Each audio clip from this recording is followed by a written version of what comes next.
अब्दुल हादी साईं। जी गुलामो।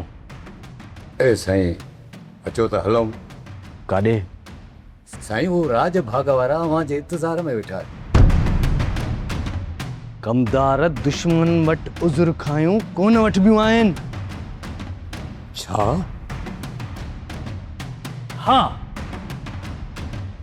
दुश्मन वटि उज़ुर कोन वठबा आहिनि।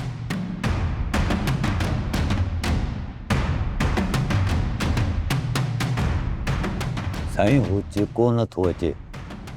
छो? चवे थो त दुश्मन वटि उज़ुर कोन वठबा आहिनि। वञी दौड़ पाए। पर साईं अॼु जे अहिड़ी विछोटी कयव त अॻिते अलाए छा थींदो। छा वरी छा थींदो? कुल पढ़ो।